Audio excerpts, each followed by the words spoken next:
and gents, welcome to our channel at Simply Smith Family. Hi guys, I hope you're all well. We're November, first week of November na tayo guys, and we've moved our clock. Oh, another blue light, my goodness. We've moved our clock backwards already guys, so we are 8 hours behind sa inyo dyan sa Philippines. In the Philippines guys, you're 8 hours ahead from us na. It is because it's winter time. They usually move yung hours dito dahil para sa mga farmers. Kasi yung madilim na guys, yung 4 o'clock in the afternoon, ayan, it starts na ng madilim na as in. And then in the morning, madilim pa rin. Alam mo yun, kaya my God guys, ang daming nade-depress, ang daming malungkot dahil we don't see the sun. It's very seldom that we see the sun. Laging makulimlim, either umuulan or sobrang lamig. Well, thank you po for watching. If yun napadaan po kayo dito sa aming channel, welcome po. Ako po si Cora and this is Simply Family, Smith Family. Anyway, today, galing ako duty guys. Ay nako, we started a very good shift. I did a day shift. We usually start 7:30 in the morning and then we finish 8 o'clock. And then in the morning, kompleto pa kami. Ganda pa ng staffing, di ba? Kasi I work in intensive care and pag mga level 3 patients, yung mga naka-intubate, support ng ventilator, they have 1:1, 1 nurse, 1 patient. So we were good. Ang ganda ng staffing namin this morning. And then all of a sudden, my goodness, we have to adjust. Ang daming nangyari guys. So sabi namin, grabe, nakakapagod na. Sa totoo lang, nakakapagod ang maging nurse dito sa UK. Kaya, another blue light. Yan guys, if you see blue light, that's the ambulance. Dahil malapit ako sa hospital, kalalabas ko lang sa hospital, so madaming mga ambulance na makikita ninyo. Pag blue light, sabi nila, it's either police car. Napaka-depressing. So madaming depressed dito sa amin guys, so we have to take some supplements like vitamin D kasi hindi kami naaarawan. So yun pala guys, ang laking impact pala ng ganon kapag walang araw. Kaya sa atin sa Philippines, we're always happy because we see the sun every day. The sunrise, 4 o'clock in the morning, 5 a.m. Mayan na, maliwanag na, and it cheers you up. And here guys, in the morning, 7 o'clock, 8 o'clock, madilim pa rin. And then, hapon, 4 o'clock, padilim na, laging makulimlim, malamig. So, that's life. That's winter here in the UK. So, we just need to cheer ourselves up. It's not easy kasi mabigat yung katawan mo, you're pressured, pagod sa work, short staffing, alam nyo yun guys. So anyway, kung napadaan ka dito sa aming channel, welcome po, welcome. Nakikiramay po kami sa Cebu, yung mga kababayan natin doon. Oh my goodness, I cannot imagine. Diyos ko, my prayers, my heart goes to you guys. I light candles for you, and ngayon it's in Luzon na. That's where I come from. So my mom and dad, they were like praying rosary when I tried to ring them. It hasn't landed pa daw guys, but you just don't know. It is another super typhoon daw yung parating sa North Luzon, and please pray for our kababayans and our loved ones in the Philippines. Sabi ko, my God, parang gusto kong umiyak, gusto kong sumigaw dahil sa sobrang pagod ko today guys. Hindi lang ako, yung mga kasama ko din, we were stretched today. Ito na yung tinatawag nilang winter pressure. Ibig sabihin, madaming nagkakasakit, mga bata, matatanda, as in. Come on, go, go, go, go. Ayan guys. pauwi na ako. So in the morning, I started from 7:30 in the morning. It's been a long day today, and I finished at 8 o'clock.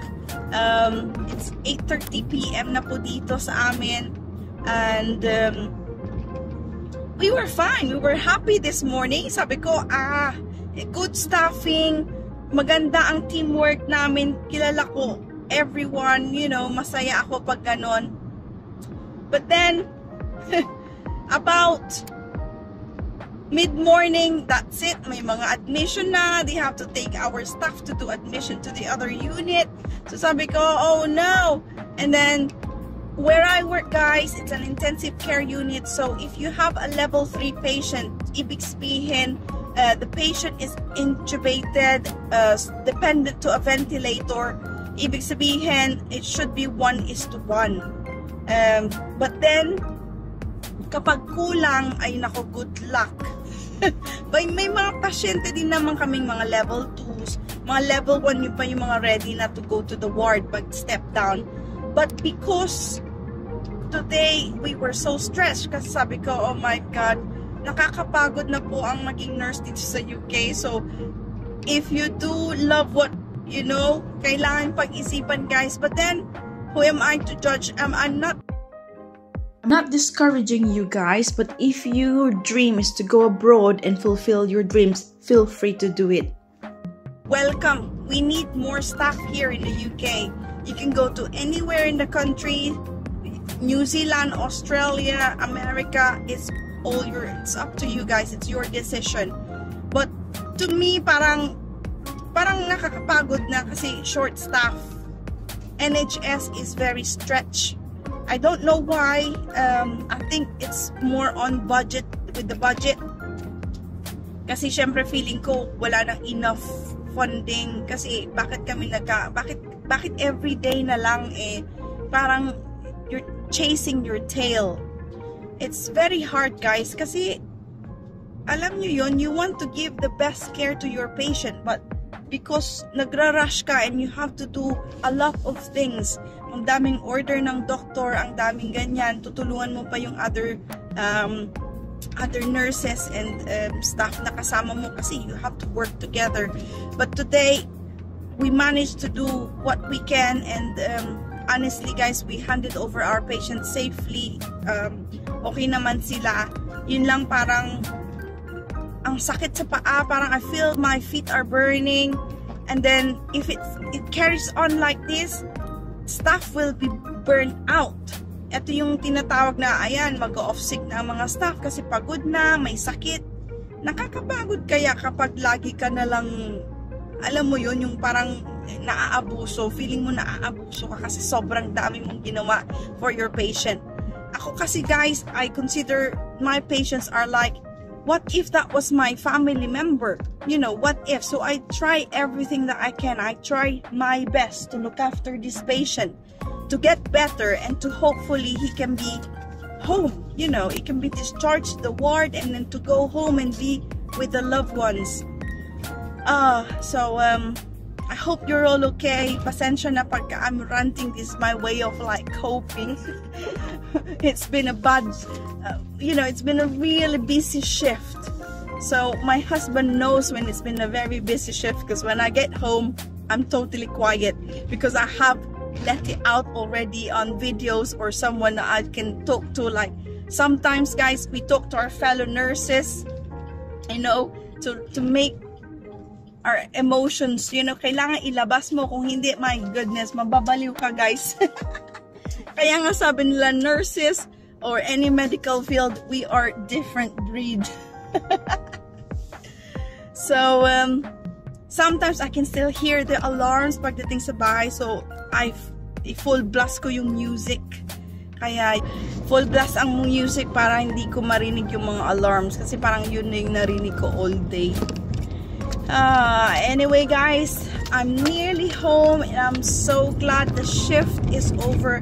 I hope kung saan man kayo sa atin sa Philippines, pag nasa Luzon kayo, guys, mag-iingat po sa sa bagyo, sa baha.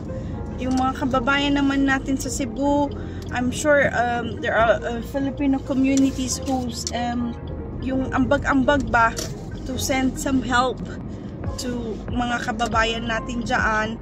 So I'm so sorry kasi ganyan ang nangyari, but we pray hard na makarecover kayo agad and you get the help that you need. Guys, nakauwi na ako nang hindi ko na mamalayan. Thank you for joining me sa aking ranting kasi I let out my emotions, my frustrations, my tiredness ko, yung alam mo yun, yung stress ko. I'm so happy that it's over. In a way, my patient got better, so I just hope that he gets better and will be able to go home before Christmas, or you know, you just don't know, guys. So I pray hard sa mga ating kababayan, and stay safe and happy, guys. Okay, so bye bye.